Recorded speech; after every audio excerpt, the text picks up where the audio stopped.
Assalamualaikum ya, untuk main podcast juga ya.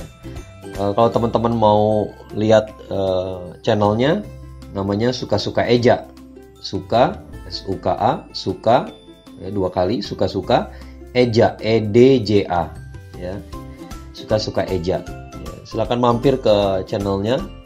Mudah-mudahan sering diupdate ya, Eja ya. Ya, Mbak Eja ini aktivis yang relawan yang luar biasa. Beliau sudah jalan-jalan ke berbagai wilayah konflik ya untuk membantu para pengungsi ya. Masya Allah, aksi-aksi kemanusiaan yang selama ini kita baru bicarakan ya, Mbak Eja sudah melakukannya duluan ya.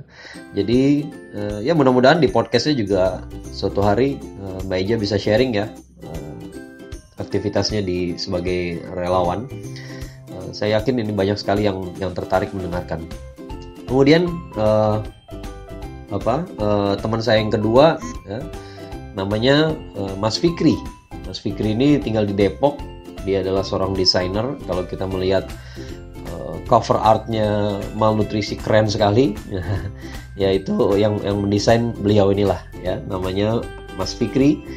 Teman-teman bisa, kalau namanya desainer, medsos yang paling tepat barangkali salah satunya Instagram ya. Kita bisa buka akun Instagramnya, namanya Ahmad Fikri Abu 87. Ahmad biasa AHMAD, Fikri FIKRI, Abu digabung ya, 87 digabung juga. Ahmad Fikri Abu 87 digabung semua. Nah, teman-teman kalau pengen ya ada project untuk membuat WPAP, nah ini ahlinya. Ini karyanya keren-keren ya, silakan diorder kepada yang bersangkutan ya. Ini iklan tidak berbayar. Ya, iklan berdasarkan pertemanan saja ya. Ya. Nah, ini kedua teman saya yang punya andil dalam melahirkan Malnutrisi. So thank you for you both. Terima kasih banyak. Jazakumullah khairan katsiran. Ya, ini bukan sekedar pembuka saja, bukan sekedar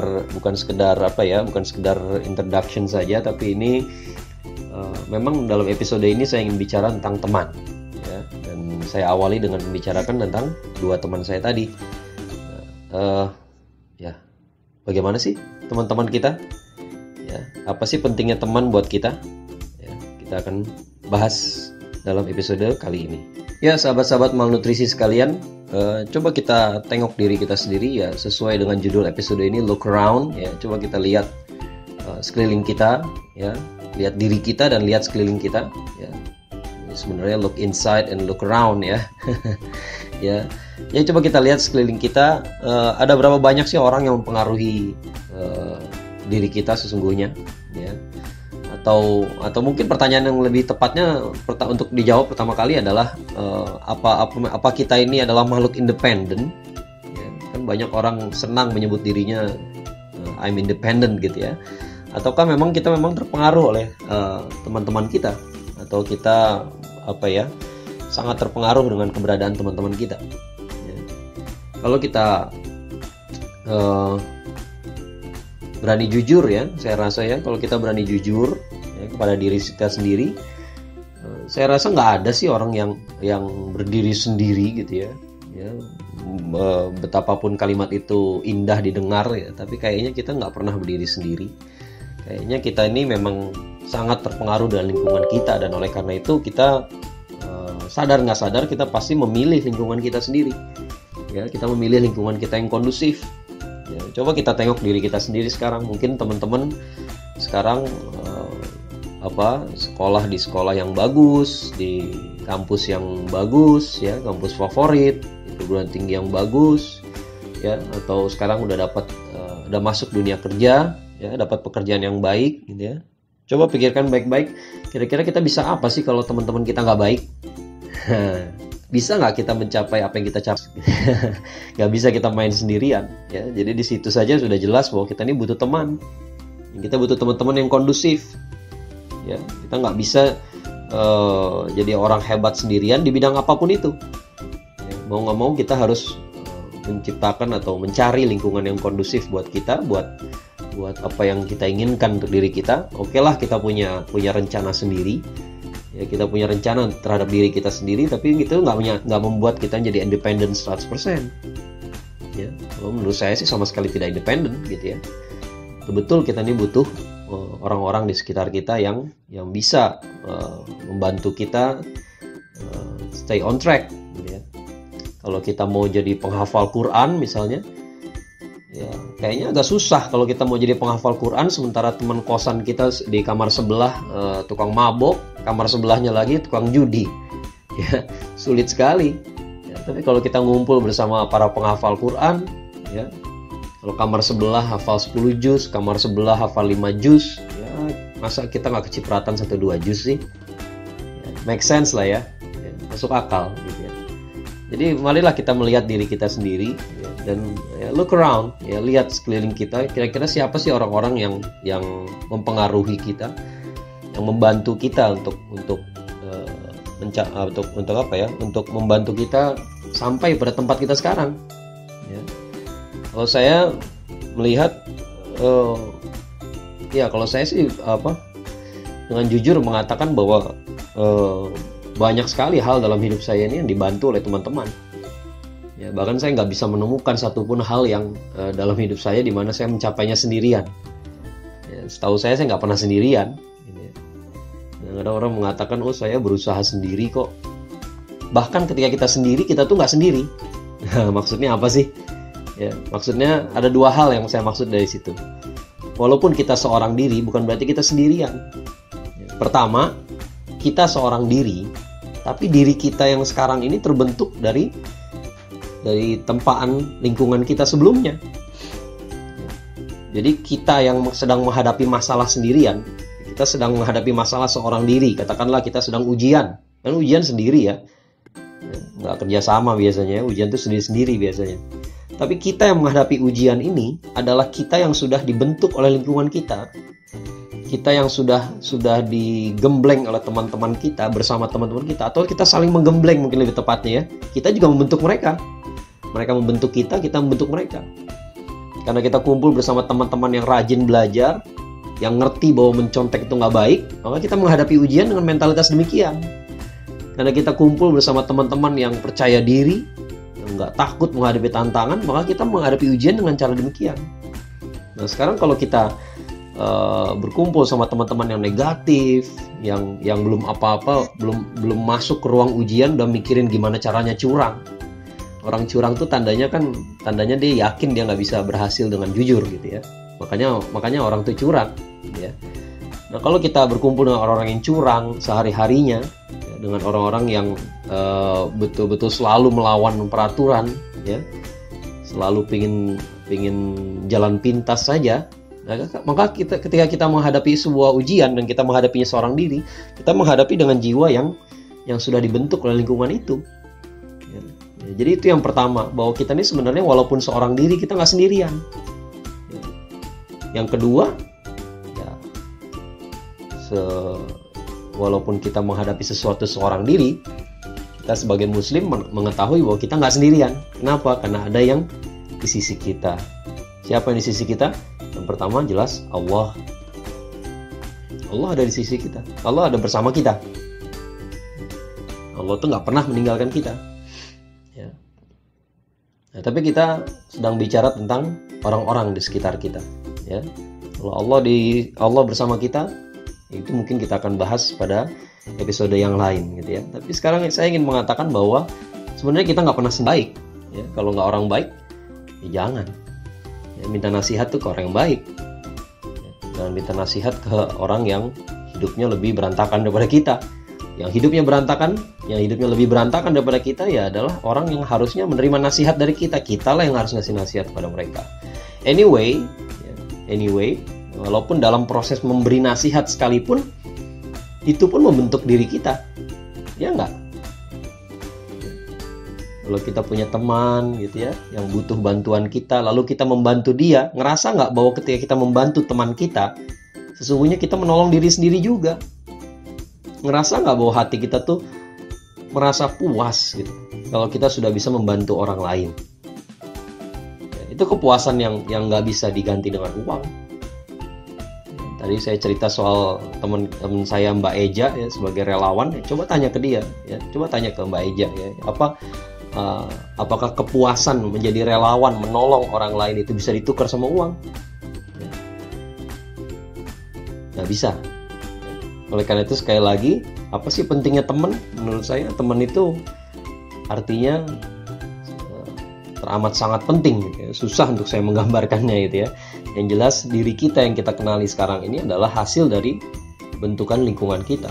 Oleh karena itu teman-teman kita punya andil dalam segala hal dalam hidup kita ya. Oleh karena itu hal pertama yang kita lakukan adalah memberikan pengakuan. Akuilah bahwa teman-teman kita ini orang-orang baik. Kalau kita merasa sekarang posisi kita dalam hidup ini dalam posisi yang baik gitu ya, maka akuilah bahwa ada teman-teman yang membantu kita dalam mewujudkan hal tersebut ya. Jangan mengatakan bahwa saya mencapai ini sendirian. Itu ucapan yang sangat tidak bersyukur. Tapi bagaimanapun ada juga ya orang yang mengaku dirinya bisa melakukan segalanya sendirian. Apakah yang seperti itu tanda kedewasaan?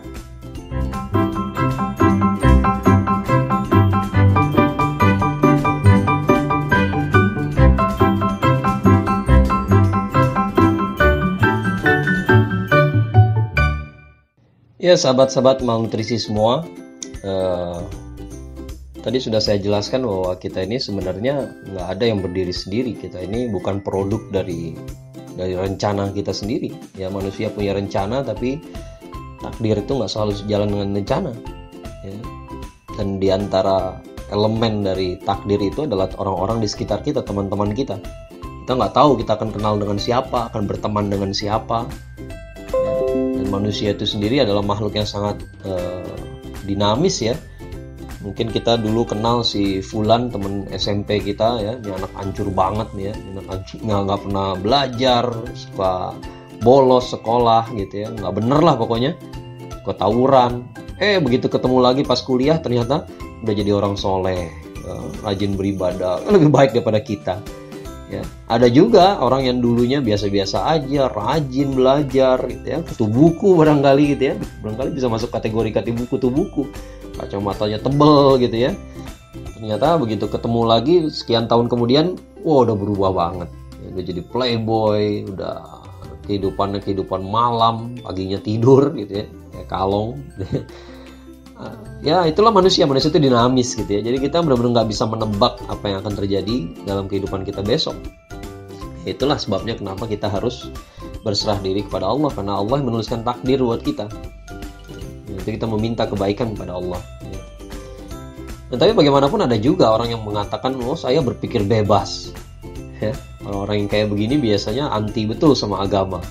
Dia bilang agama itu dogma. Agama itu dogma. Kamu jadi beragama itu ya karena dikasih dogma oleh para ustadz, oleh para kiai, oleh orang tua. Kamu didoktrin untuk beragama, kamu didoktrin untuk sholat, ya. Kamu didoktrin untuk mengatakan bahwa Al-Quran itu benar. Kamu didoktrin ya, bahwa Tuhan itu ada. Ya, kata siapa Tuhan itu ada? Buktinya mana? Ya. Tapi kalau gitu saya balikkan, barangkali Anda sekarang khawatir gelisah atau nggak yakin dengan agama Anda, ya barangkali karena orang tua Anda nggak pernah bercerita tentang agama. Mungkin orang tua Anda kurang intens bercerita tentang agama. Mungkin Anda ragu sama Rasulullah SAW ya karena orang tua Anda nggak pernah cerita tentang Rasulullah, nggak pernah menanamkan kerinduan kepada Rasulullah. Itu hal yang sering saya bicarakan pada anak saya. Kalau cerita tentang Nabi Ibrahim, Nabi Nuh, Nabi Adam alaihissalam, Nabi Muhammad SAW, saya cerita. Di akhir ceritanya adalah ingin ketemu nggak sama para nabi ini? Ya, kalau ingin ketemu, jadi anak soleh. Nanti mudah-mudahan di akhirat kita ketemu dengan mereka. Apakah itu mau disebut doktrinasi? Boleh-boleh aja. Ya. Tapi kemudian saya pun berhak mengatakan bahwa kalau Anda jadi agnostik, Anda jadi ateis, barangkali itu doktrinasi teman Anda. Coba lihat lingkungan Anda lah. Ya, coba lihat lingkungan kita. Look around. Ya, look around. Ya, kita ini nggak pernah independen. Nggak ada manusia yang independen. Nggak ada manusia yang bebas. Nggak ada manusia yang berpikir sendiri, berpikir bebas. Emang ada orang berpikir bebas? Kalau berpikir bukannya dia jadi nggak bebas. Emang berpikir itu nggak pakai kaidah? Ya ada orang berpikir nggak pakai kaidah. Ya, justru dalam kajian-kajian filsafat itu berusaha menemukan kaidah. Nah, orang mau mengatakan yang ini benar dan yang itu salah, kaidah benar dan salah itu ada. Kalau kita nggak yakin bahwa ada kaidah, maka nggak ada filsafat, nggak ada kajian-kajian seperti itu. Kalau Anda yakin nggak ada kebenaran itu hanya doktrinasi, maka Anda nggak akan berpikir mana yang benar, mana yang salah. Anda nggak perlu berdebat. Nggak perlu ngajak-ngajak orang untuk ikut-ikutan ateis, ikut-ikutan agnostik. Ya. Tapi nyatanya yang namanya ateis agnostik itu kan paling hobi ngajak-ngajak ya. Ya itu tadi, karena mereka yakin bahwa kita ini tidak bebas, kita ini adalah korban dari dogma, doktrin. Mereka lupa bahwa mereka juga didoktrin. Ya, kalau mau jujur, coba tengoklah. Ya. Kira-kira sebelum dia jadi ateis, sebelum jadi agnostik, ngumpulnya sama siapa sih? Baca buku siapa sih? Itu kan doktrinasi. Ya, buku-buku apa yang dia baca? Dia dipengaruhi. Kenapa ragu sama agama? Ragu sama agama itu menurut saya bukan suatu hal yang terjadi dengan sendirinya pada seorang anak manusia. Pasti ada yang menghembus-hembuskan keraguan. Ya. Kalau dalam surat An-Nas ya, disebutkan ya kerjaan setan yaitu yuwaswisufi sudurin nas, ya, menghembus-hembuskan perasaan gelisah ke dalam dada manusia. Jadi ketenangan itu adalah fitrah, kegelisahan itu nggak fitrah. Ya. Ada seseorang atau sesuatu yang menghembus-hembuskan rasa gelisah. Kenapa dia gelisah? Ya. Jadi kalau kita bicara soal ini adalah pengaruh lingkungan, maka bukan agama saja, tapi semuanya juga pengaruh lingkungan. Anda menjadi sekuler, Anda menjadi liberal, itu juga kan karena Anda membaca buku-buku tertentu, karena Anda ngumpul dalam forum-forum tertentu, karena Anda baca website-website tertentu. Ya sama seperti Anda bisa mengatakan juga, oh orang beragama kenapa? Karena orang tuanya ngajarin sesuatu, karena dia ngumpul sama penghafal Quran, karena dia kerjanya datang ke masjid mulu, makanya jadi religius. Ya barangkali Anda juga jadi nggak religius karena apa? Karena nggak pernah datang ke masjid gitu. Ya, barangkali saya juga bisa mengatakan barangkali Anda nih jadi nggak percaya sama agama ya karena nggak pernah mau dengerin kajiannya Ustadz Adi Hidayat, nggak pernah mau dengerin kajiannya Ustadz Abdul Somad, ya bisa aja. Ya, tapi ya itulah pentingnya teman kita. Ya, maka jujurlah lihat ya, sekeliling kita, lihat betapa banyak orang yang mempengaruhi diri kita. Kalau menurut saya, orang yang dewasa itu adalah yang mengakui bahwa dia dibantu oleh banyak orang. Kalau Anda mengatakan Anda berpikir bebas, Anda independen, buat saya itu norak ya. Tandanya Anda nggak dewasa. Tandanya Anda delusional. Anda mengira Anda bisa sendiri, padahal nggak pernah Anda sendiri. Bohong. Ya. Kalau nggak setuju, tidak kalah pentingnya adalah kalau kita sudah bersyukur pada atas kehadiran teman-teman kita, tentunya kita bersyukur pada Allah yang telah menempatkan teman-teman kita di sekeliling kita. Ya. Seperti saya katakan tadi, kita nggak pernah bisa mengatur takdir kita. Kita sebagaimana kita nggak tahu hari ini kita akan kenalan dengan siapa, barangkali hari ini kita akan ketemu dengan orang yang akan mengubah jalan hidup kita. Masya Allah. Ya, barangkali hari ini kita akan ketemu orang yang akan menjadi jodoh kita. Ya, buat yang jomblo nih. Barangkali kita hari ini akan ketemu orang yang akan menawari kita pekerjaan yang sesuai dengan passion kita. Barangkali hari ini kita akan ketemu orang yang sangat soleh yang akan jadi sahabat kita yang membawa kita ke surga, Masya Allah. Ya. Kita nggak tahu. Ya. Sebagaimana kita nggak tahu hari ini kita akan ketemu siapa, akan kenalan dengan siapa, berteman dengan siapa. Mereka juga nggak tahu mereka hari ini akan ketemu sama kita. Yang menempatkan kita dalam jalan-jalan hidup yang saling bertemu ini, yang saling bersimpangan jalan ini adalah Allah. Oleh karena itu berterima kasihlah pada Allah. Ucapkanlah berterima kasih pada Allah. Kalau kita selesai sholat, kita ucapkan terima kasih ya Allah, makasih, terima kasih. Segala puji bagi Engkau karena Engkau telah memberikan aku teman seperti si Fulan, si Fulana. Tanpa mereka, saya nggak akan seperti sekarang. Jadi di balik semua ini adalah kasih sayang Allah juga. Jangan sampai kita berhasil bersyukur kepada teman-teman kita, tapi lalai bersyukur kepada Allah. That's absurd. Ya, oleh karena itu satu hal yang perlu kita syukuri kepada Allah hari ini, Kita coba ya. Kita coba hari ini kita bersyukur atas kehadiran teman-teman kita. Dan kita sampaikan kepada teman-teman kita, dewasalah, ya, akuilah bahwa saya nggak bisa begini kalau bukan kamu yang bantu. Saya nggak bisa begini kalau bukan dapat inspirasi dari kamu. Sampaikan kepada guru-guru kita, pada teman-teman kita. Ya. Dan diantara semua manusia yang paling berhak adalah berhak atas pengakuan kita adalah orang tua kita. Sampaikan pada orang tua kita, ya. Atau minimal tunjukkan dengan sikap kita bahwa kita tuh nggak akan begini kalau nggak dapat orang tua seperti mereka. Ya. Sobat-sobat malnutrisi, mudah-mudahan kita jadi lebih pandai bersyukur ya. Dan saya pun bersyukur atas kehadiran teman-teman sekalian. Kalau tanpa kalian, ya, mungkin nggak akan ada Akmal Syafril, atau minimal Akmal Syafril yang ada tidak seperti yang sekarang. Terima kasih. Assalamualaikum warahmatullahi wabarakatuh.